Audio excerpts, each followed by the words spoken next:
దైవ చిత్తాన్ని తెలుసుకో, జీవితాన్ని మలుచుకో, పరలోకాన్ని గెలుచుకో.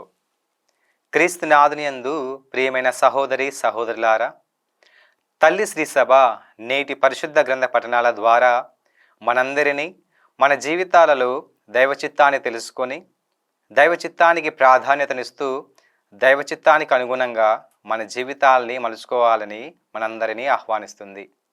నేడు మనము 2 అంశాల గురించి ధ్యానించుకుందాం. మొదటిది, దైవ చిత్తానికి అనుగుణంగా జీవిస్తే మన జీవితము సంతృప్తికరంగా ఉంటుంది. నేటి మొదటి పట్టణంలో హగ్గయి ప్రవక్త గ్రంథము 1వ అధ్యాయము 2-4 వచనాలు మనం చదువుకుంటాము.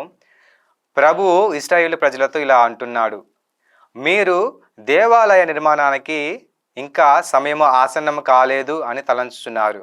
కానీ మీరు మాత్రము చెక్కతోనూ త్రెలతోనూ కట్టిన ఇళ్లలో సుఖంగా జీవిస్తున్నారు. దీన్ని బట్టి మనం అర్థం చేసుకోవాల్సింది, ఇశ్రాయేలు ప్రజలు దేవుని చిత్తాన్ని గ్రహించలేదు, దేవుని ఆలయానికి ప్రాధాన్యత ఇవ్వలేదు.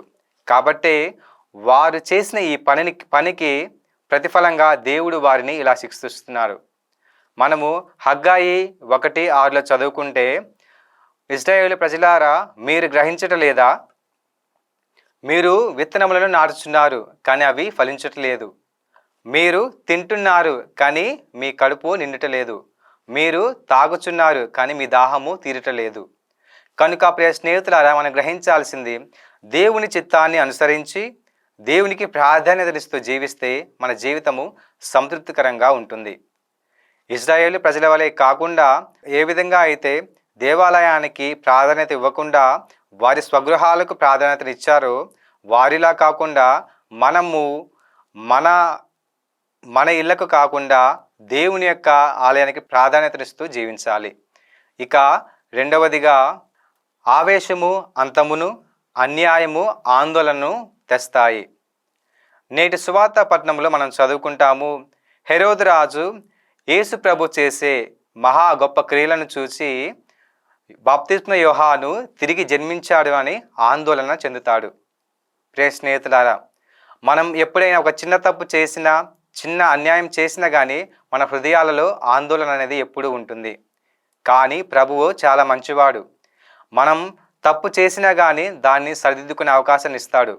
కాబట్టే హెరోదు రాజు చేసే అన్యాయాలను అరికట్టడానికి బాప్తిస్మ యోహానును పంపించాడు. కానీ అతడు అన్యాయాన్నే చేస్తూ న్యాయాన్ని సమాధి చేశాడు. కాబట్టి అతను బాప్తిస్మ యోహాను తిరిగి జన్మించాడు అని తలంచగానే తన హృదయం ఎంతో ఆందోళన చెందింది. కాబట్టి ప్రియ స్నేహితులారా, ఇశ్రాయేలు ప్రజల వలె దేవాలయాన్ని నిర్లక్ష్యం చేయకుండా, హెరోదు రాజు వలె దేవుని చిత్తానికి వ్యతిరేకంగా నడుచుకోకుండా మన జీవితాల్లో దేవుని యొక్క చిత్తాన్ని తెలుసుకొని దేవుని యొక్క ఆలయానికి ప్రాధాన్యతనిస్తూ మన జీవితాన్ని మలుచుకొని పరలోకాన్ని గెలుచుకుందాం.